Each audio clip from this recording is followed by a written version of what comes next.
I can't speak for any state outside of Florida, South Carolina, or Georgia, but for at least these three states, we couldn't underwrite on this property for 90 days until after James acquired it. This all had to happen. This is a lot of trust from the builder. You can't even have a contract dated for 90 days after the builder officially acquired possession of the property. But this is my house, Mommy. So what I asked Mr. Kringle for, it is, I know it is. Welcome to The Pursuit of Home, coming to you from New York City. This is real people buying real estate and their unique journey to get there. We share the tips, tricks, and frameworks to help you navigate the bumps in the road that you won't see on reality TV or social media, and which no one has talked about until now.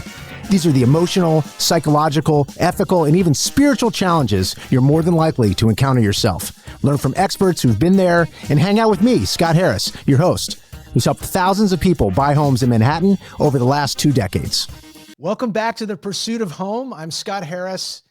If you've ever thought about buying a property that needs work, but you don't really want to do the work, this episode is for you. You're going to want to hear this story. Today, we're joined by a fascinating couple, Tyler and Alyssa Gordon. At the height of the craziness of the market in the last year or so, they were able to make a bold decision to not only buy a property, but trust a third party to buy something, flip it, renovate it, sell it to them, all with the help of this man who made it happen, Matt Kelly, who's the team lead at the Matt Kelly Group in Greater Augusta, Georgia. They just got finished with the Masters, which maybe, I don't know if we'll talk about that, but Matt is also known as your mama's favorite realtor. I've known him for about 3 years. We met at a conference in Vegas, and we had nothing but G-rated fun together there. We spoke on a panel about social media, and I've gotten to hang out and speak to Matt a lot since then. But this is a slightly different format, but really a fun one because I've got an agent on one side, I've got you guys on the other side. We're going to unpack what this journey was like from the perspective of home buyers, not just the real estate agent, but both of you. So Tyler and Alyssa, thank you for being here. Oh, thank you. And Matt, thank you for being here. Thanks for having us. I want to let you all tell the story. Matt, maybe give us in a nutshell how long you've been helping people through this process, and maybe tee up the situation so that Tyler and Alyssa can talk about it. I've been in the industry for 5 years now. I guess I'm a grizzled veteran, grizzled and disgruntled at this point. No, not at all. And I'd say about two, maybe 3 years ago. So I've helped a few of the Gordons now. There's a lot of Gordons in my SkySlow database. Scott, you may know a little bit about that program. That's a CRM that agents use. So it is. So you got a handful of us that you've helped, that's for sure. We do. And so they referred, of course, Tyler and Alyssa to me. And when we first met, we had some goals, and then things changed, and then Tyler was able to, really find a really exciting role in his church. It's over at Abilene, correct? Yeah, Abilene Baptist. Really exciting role, and I'll let him go into that a little bit more. I won't spoil everything. And we were finally ready to go about a year ago, and we're faced with a really tough market, really tough property values, commute, schools, everything like that. And essentially what we did was we were able to work with an investor builder of ours in Columbia County, where they purchased acreage out there is tough because everyone thinks their acreage is worth $20,000 an acre. It seems it's like the boilerplate. And no matter where you're at, doesn't matter. It's $20,000 an acre. So the goal there was steep. And so we were able to find something off market, just leveraging some of our wholesale deals. We have wholesale contacts, investor contacts. And this property needed everything from all new subflooring, foundation work. It had 3,000 feet of water lines that had to be installed. And so it was a massive undertaking, and we were able to put some things together, put some numbers with the investor on the front end to be able to get us at a price point that the Gordons wanted to be able to purchase this home at, and so that everyone could be happy. So I just want to make sure I'm hearing this as it. So the relationship, this was where you're looking for properties, kind of, they're on the market. Hey, nothing's fitting the price range. And then all of a sudden, did you find the property and then introduce the developer, quote unquote, to it? Or did you talk to the builder developer and say, hey, I have buyers looking for this? He said, oh, I have this project. Would you be interested? Like what was the order of things? My biggest enemy is my attention span, and I'm gonna flip this camera. I have what's called my big boards, and I'm not gonna show them for too long because they've got all my good stuff on here. But I've got one here, then I've got all those right there, and I call those my big boards. When I say I'm putting in my big board, I mean it. And those are all names, people, ideas, and these are just like my really niche things. Like, if you have a 3-bedroom, 2-bath property that you want in Martinez for $280,000, I'm going to find you something fairly quickly. But if you need something like the Gordons that we know we may have 1 or 2 opportunities a year, I put those up so that when I'm in my office and I'm making my phone calls, I'm looking for these things constantly. And so we had some properties we were looking at. Nothing was quite a good fit, and they were on my big board. They've been on my big board for a little bit, and that's just really how it happened. I'm calling a lot of wholesalers will call me for my investor clients. I've got like 4 house flippers. If I think 4 like really solid home flippers that I will push things out to.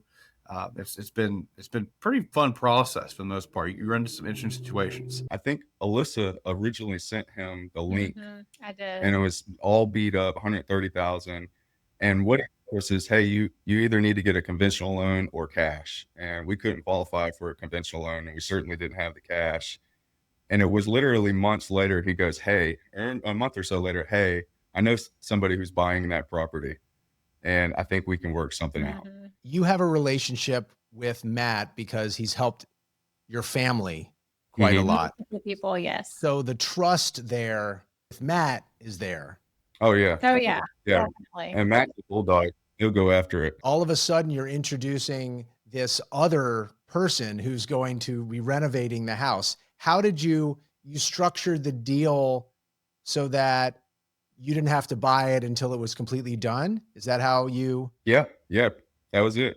And honestly, I wish there was a little more negotiation in the process, but what we did is said, this is what our set point is, and this is what we want to make happen. And Matt made that happen. So, Scott, we had a very lengthy list of materials, and there's not a standard boilerplate contract for this. So really the best thing we felt we could do was we quite literally line item our expectations on materials, colors, manufacturers, boom, boom, boom, boom, boom. And we threw it all in a contract.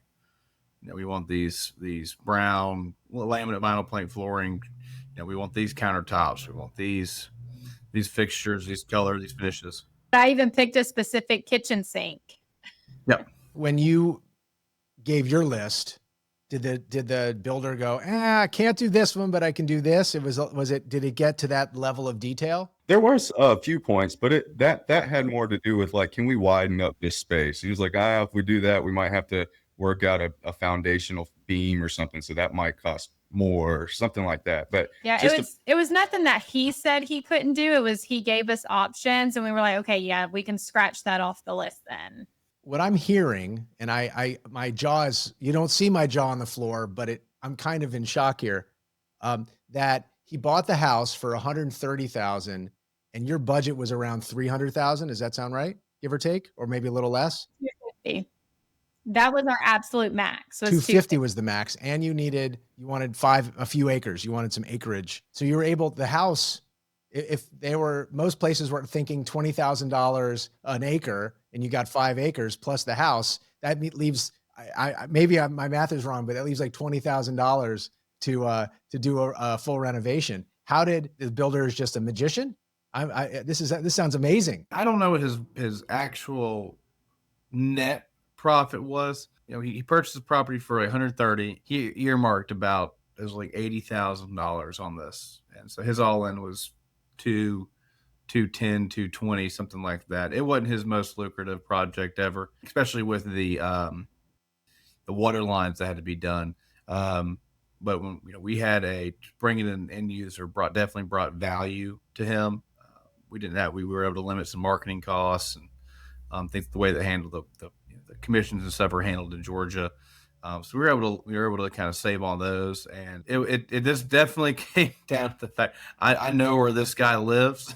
So this is really you have this strong relationship with Tyler and Alyssa, and you have this strong relationship with the builder. So even if this isn't his, as you said, not his most lucrative deal, ultimately you can keep providing him buyers. You're going to continue to strengthen that relationship, and he can just like check this off. All right, we'll do this quickly, give it to the Gordons, and that'll be that. Reduce his uncertainty. Yeah, we've since we've closed on this property, I've done 2 more deals with investor in question. So I see him a lot, and the idea is just it's an economy of scale. All right, so I want to shift into the last 4 months. You said this is right before Christmas of 2024. You agree to the terms of all this, Alyssa and Tyler, and now you're getting into the Christmas season. You're dealing with all of the family and all the other stuff. And how are you managing your stress level? You've never done a big project like this. How is that? Did you go drive over there every day and like poke in the windows? Like, how did you deal with that? It's funny you say that.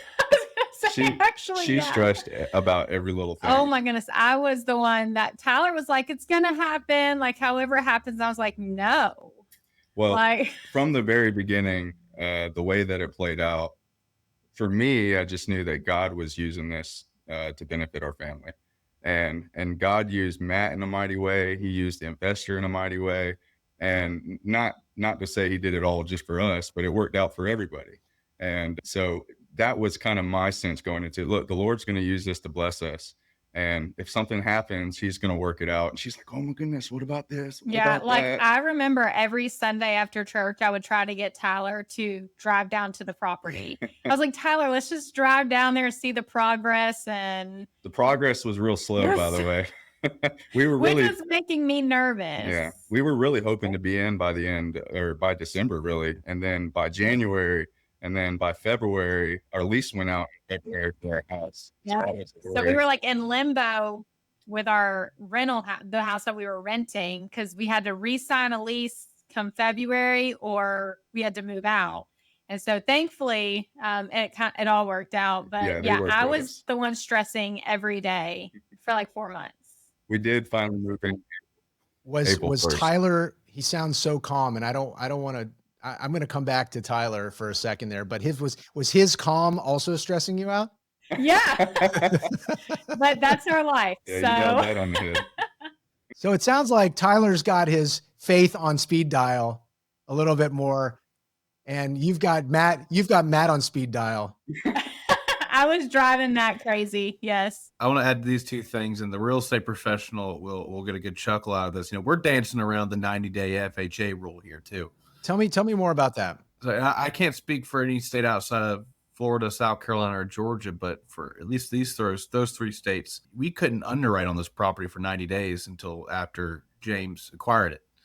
So this all had to happen. This was a lot of trust between even you talking about the trust, even from the builder. We couldn't start underwriting on this property for 90 days you can't even have a contract dated for 90 days after the builder officially acquired possession of the property. Meaning, so it was almost like you talked about the agreement that you made between Tyler, Alyssa, and the builder. In some sense, like the closing date is like a question mark, and they can't go and get a mortgage for almost till the very end of the process. Is that what you're saying? Correct. So 90-day rule hit, and then I believe once we were 90 days out from the possession, we did about a 14-day contract. There was a contract, but then there wasn't a contract. Right. This was almost all a handshake. It was a real estate attorney's worst nightmare. Well, I happen to have helped with a real estate transaction in Savannah, Matt. I called you and you were very helpful with that recently. And I found that the whole thing it felt like a handshake to me too. Like every deal, like this doesn't seem like much of a deal. So wait. So when Tyler and Alyssa, when you signed a contract, quote unquote, I'm using air quotes, did you actually give them any good faith money? Because it seemed like it was such a. Didn't we do that before we actually signed the official contract? I think we did, or I can't remember, to be honest with you. There was money down.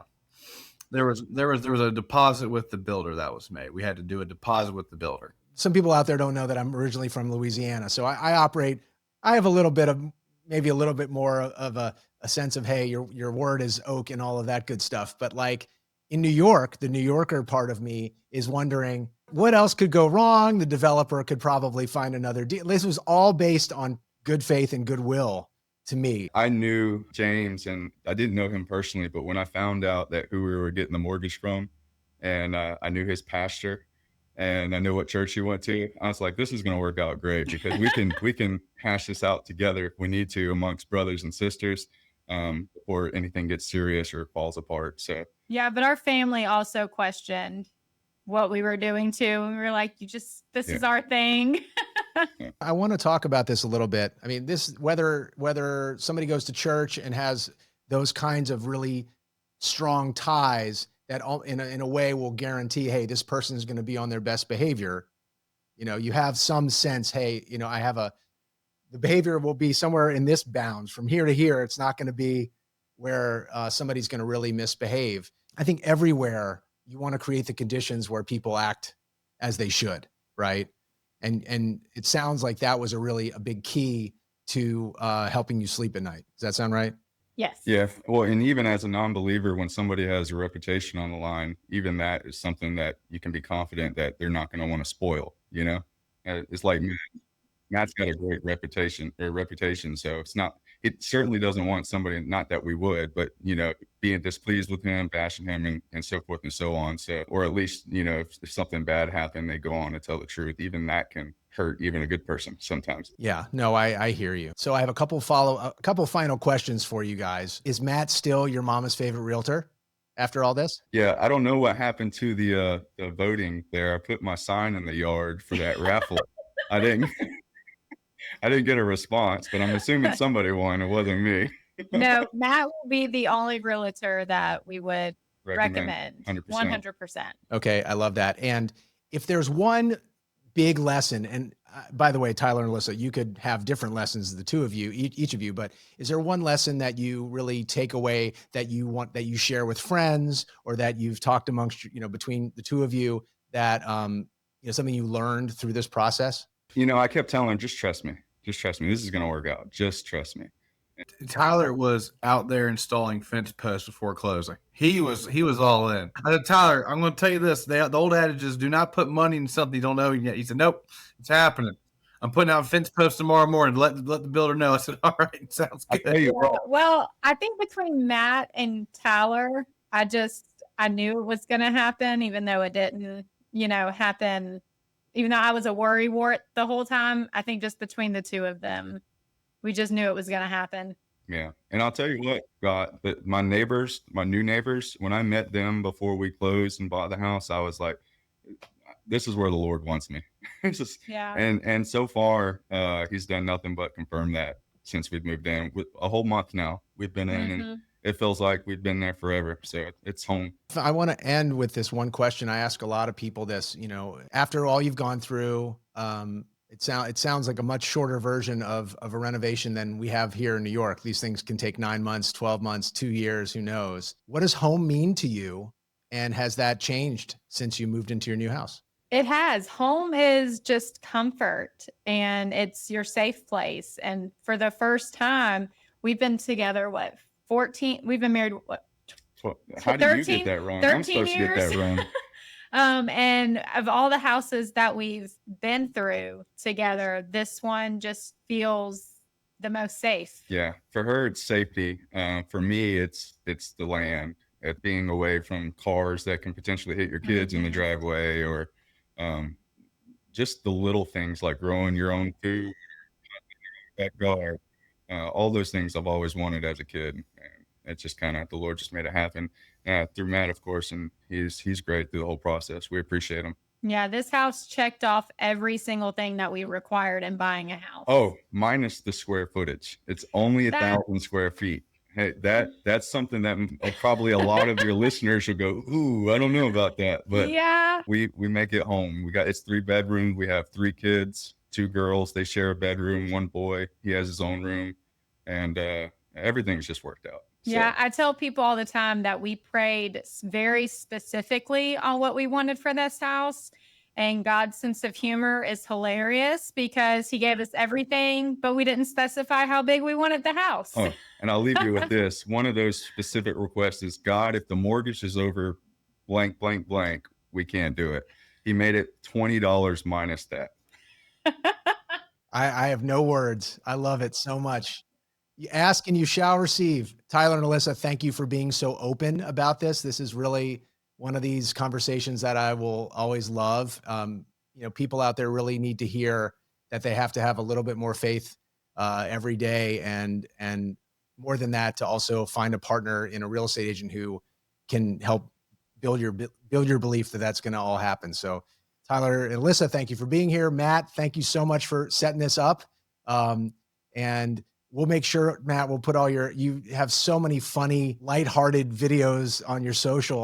We'll make sure that your social's in the show notes so people can laugh a little bit or a lot. I find myself, I don't like too much social media videos, but yours are my favorites. So thank you. I appreciate it. And Tyler, let's thank y'all for coming on this. We've, Scott and I have been spending a few months really trying to nail down, some good stories. And then I'm just really appreciative of y'all agreeing to come on and do this. And Scott, thank you for thinking of me when it came to this. Of course. All right, guys. Thanks again. Thank you. Thank you. Big thank you to Matt Kelly for joining us and providing some lighthearted discussion here. And a really huge thank you to Tyler and Alyssa Gordon for being so open-hearted and sharing their journey. What I really hope that you will take away from this is the power of having a vision and having faith that your home is out there and it's possible. That is what is going to help make this process much easier and help things come together for you. That's what we describe as the magnetic method, but obviously people are putting this idea that believing is seeing. They're putting that idea to work all across the country, and it can happen for you. It's not about seeing is believing. It's not about, I have to see the property and see tons of things. It's about creating this vision for what you want and then letting it come to you. And I really hope that this inspired you. I felt really good. By the way, I do want to mention Tyler. The reason why they were going through this whole process was because Tyler, his church is building a new campus very close to where they're living. So I just want to again say thank you to them for being here. If you're navigating your journey to home ownership, don't forget The Pursuit of Home, a real estate guide to achieving the American dream, is now available for pre-order on Kindle. In the book, I share strategies and stories and other actionable tips to help you make more informed, empowered decisions throughout your own home buying journey. Until next time, I'm Scott Harris. Thank you for listening and happy home hunting. That's it for this episode of The Pursuit of Home. I hope today's conversation gave you insight, clarity, and maybe even a new way to think about your own home search. If you enjoyed the episode, please take a moment to follow, rate, and review the show. It really helps us reach more people on their own journey to home ownership. The Pursuit of Home is proudly produced by Fame, the B2B podcast production agency. Find The Pursuit of Home on Spotify, Apple Podcasts, and everywhere else you listen to podcasts. And if you want to connect, you can find me anytime on social media or at Magnetic. Until next time, happy home hunting.